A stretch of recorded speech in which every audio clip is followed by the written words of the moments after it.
Have you ever wondered why immigrants struggle financially when they move abroad? Especially Black people. You know, moving to a new country sounds like an adventure, right? But the thing is, most Black people struggle financially when they move abroad. Most Black people come with skills, perspective, ideas, immense education, even financial contribution to the new country they are moving to. But oftentimes, these people struggle financially. Have you ever asked yourself why? If you look abroad, most of the people that are the poorest are Black people. Most of the people who do not have generational wealth are Black people. Not just immigrants alone, even the locals, even people that are bred and, groomed here also struggle financially. Have you ever wondered why? Why? In this video, we will be talking about it. Hi guys, and welcome back to my channel. My name is Furo and this is Furo TV. I've often wondered, why is it that Black people struggle a lot, to move up the ladder in your workplace or even your business, to set up your business. You'll find like our Asian counterparts, when they start a small business, they are making loads of money from that business. It looks like the business is thriving. But when it comes to Black people, they struggle a lot. In fact, not even just immigrants, even Black people that are bred and groomed in this country, they also struggle. Have you ever wondered why this is so? In this video, I want to highlight some of the reasons why I think Black people are struggling from moving up the ladder in their job places to moving their business off the ground. Most time when you see a Black business manage to thrive, you will not understand that these people have to put, if not 10 times, 20 times the job that their white counterparts would have put in or their Asian counterparts would have put in. While I was doing research for this topic, I came across a lady's video, which I think is one of the reasons why Black people remain stagnant in either their jobs or taking their businesses off the ground. I will play this video here and I will come back and give you my reaction. Job and I find out my manager, my direct supervisor is going to be a minority, babe. Keep that DEI hire and keep that job offer too. I prefer to work under white men, okay? White, middle-aged, men with a family, AARP eligible, the ones that got the AAA, the ones that eat off the IHOP 55 plus menu, you know what I mean? The Medicare eligible ones, give me that. Give me that. Because as far as I'm concerned, the minorities, they like to make you pay back the dues that they had to pay in 1987 when they first got their job as the model minority. And they want to make sure that you have to do it too. Meanwhile, white man, he sees me, he goes, yep, let me give you this special project. What do you need? What's going to advance your career? How can I help you? None of the passive aggressiveness, none of the micromanaging, none of that extra shit, right? Give me Jim, Bob, Bill, give me that. Don't give me the minority, because as far as I'm concerned, anybody that looks like me or identifies as somebody who would be a DEI hire, as far as I'm concerned, I'm not with it. I'm not with it. Y'all got a chip on y'all shoulder that I personally do not have the brain power to deal with. So as far as I'm concerned, hand me to the nearest white man. Thank you. This is one of the reasons why Black people are poor. Why Black people suffer from financial. Now, let me explain to you in case you don't understand. This lady is saying she prefers a white man to be her boss than a Black person.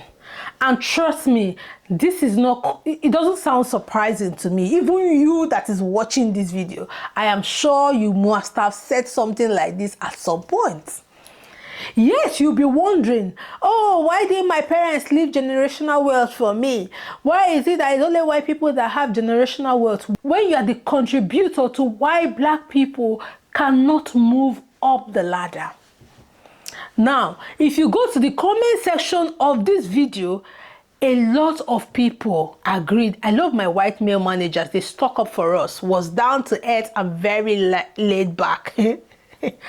The real reason is because they will never see you as a threat to them. Someone said, oh my God, especially one that has daughters, he will look after you.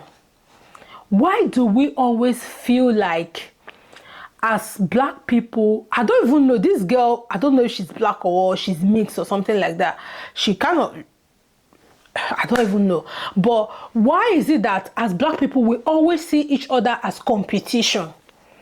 You are working in a job, you would rather somebody that is not the same race with you be your boss, which I do not care about that. I do not care about that. But why is it that you have to put down your own race and you forget that you also will want to become whoever, or got at the top, you want to be a manager one day.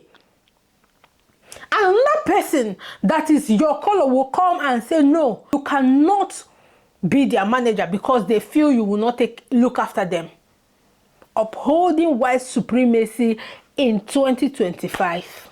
A lot of you have this ideology that whatever a black man is in charge of, whatever a black person is the boss, doesn't go well. We need to start correcting this impression because it is not doing us well. That's why you will see black people can never go up the cadre in their jobs. And at the end of the day, you all will put a systematic racism. Now lie, leave that systematic racism. Let's start being accountable for our own doings. We are doing ourselves. It is not only this lady that have this idea. It is not only this lady that thinks like this.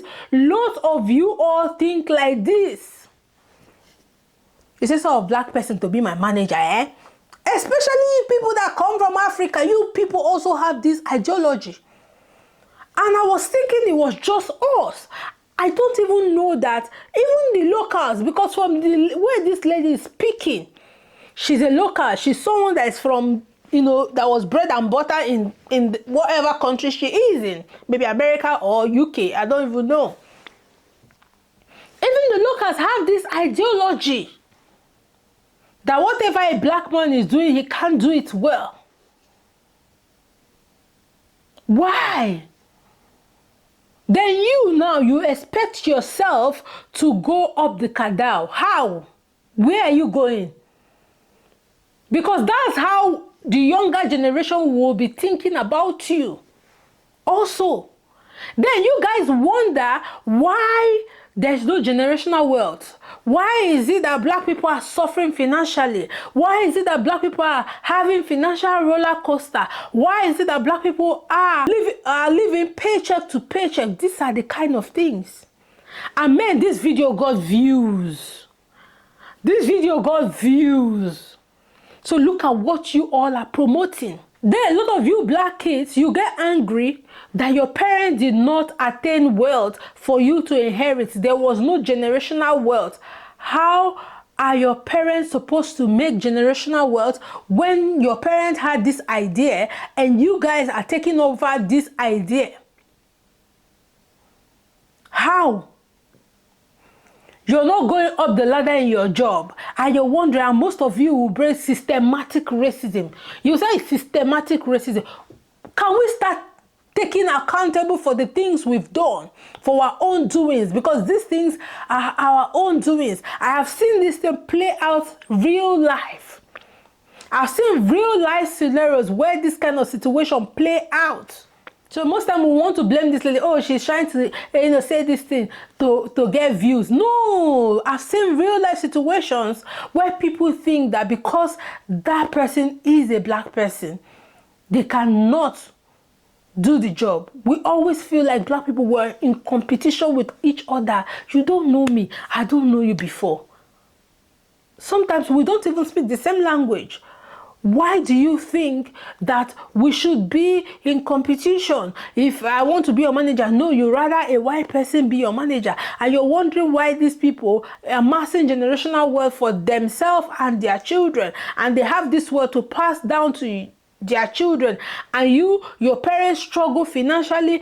And then they pass over the baton of financial struggle to you. And most of you, I see you online, you get upset that your parents did not amass this wealth for you. It is this kind of ideologies. It is this kind of shit. We need to start changing our mentality, or else we will continue to be in this financial roller coaster.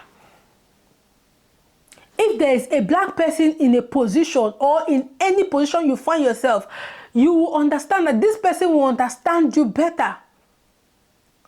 If you meet a black person as a corpse, you see they will understand you better than any other race will do. If you meet a black person as a doctor, they will understand you better. And let's change. Let's change our perspective. As we are changing our perspective, even you that is in position, change your thinking. Nobody is in competition with you. You will not carry that position where you are and go anywhere. You will do your job. You will go away. If you have a way to help your fellow person, help. If you don't, then fine. And most of us, want connection. We want things like, oh, because he's black. If he doesn't do it to my favor, then he's not favoring me. We need to change loads of our perspective. We need to change it, because this is why we remain poor. This is why we always struggle financially. This is why constantly black people are on a financial roller coaster. This is why we keep running up and down. You run from the country that you are in because of financial instability. You go to this new country, you are still struggling for financial instability. You people, your parents have come here generation ago, have you from your parents struggling financial stability, they pass it down to you. You're still struggling. Your parents have lived here for 30 years before they had you. And they had you, you do not have one house to inherit because of what your parents thought that the next black person was their problem. So they stood and made sure that no black person got into position so that they don't come and oppress them. So there was no way they could make financial stability. So there was no way they could emancipate, because you can't emancipate on your own. Somebody has to give you connection. Somebody has to give you information. Somebody has to support you or aid you to be able to emancipate. But once you see, except for those people who were lucky to break into other races, their cartel, and be able to amass some wealth for them. But you see, majority of the black people are still poor. And it is this kind of ideology, this kind of thing that are keeping us poor till today. Even for businesses, even for black business, you will see, let's all change from you that is in position to you that is getting, let's all change. Let us all change our ideas. Let us all change this competition mentality. At the end of the day, when we have all this struggle, we blame it on white people. Oh, it's systematic racism. Oh, white people don't want us to be in charge. When we are not united, how do you think that you can move up the ladder in your job or in your business? Even you that is doing business, people will not want, your fellow black people will rather go to Asian shop, will rather go to other country shop than buy from you. Then in turn, you that is doing the business, somebody will come into your shop, your face strong like shit, because you feel whatever you feel in your head, I do not know.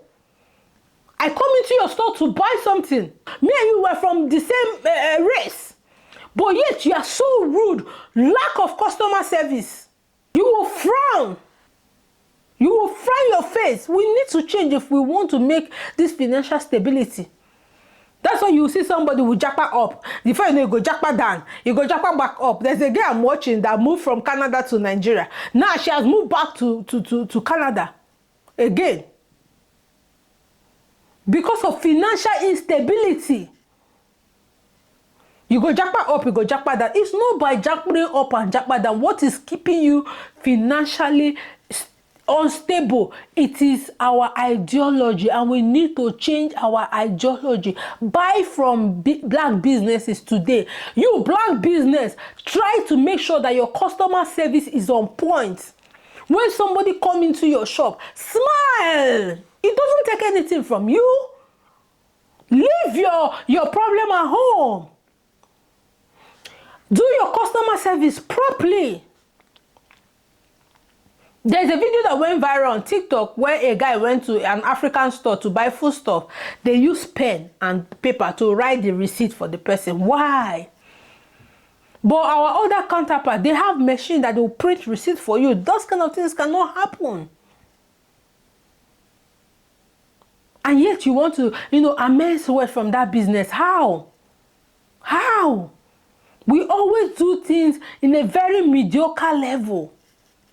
Let us change. There's nobody that wealth is kept for. You have to strategize until you get it. You go Jackpot go up. You go say, hey, there's no financial stability in this country. We are struggling in this country. You will jackpot down back to Nigeria. Oh, Nigeria will not like. You will jackpot up. And why you all are jackpotting up and jackpotting down? It is because of financial stability.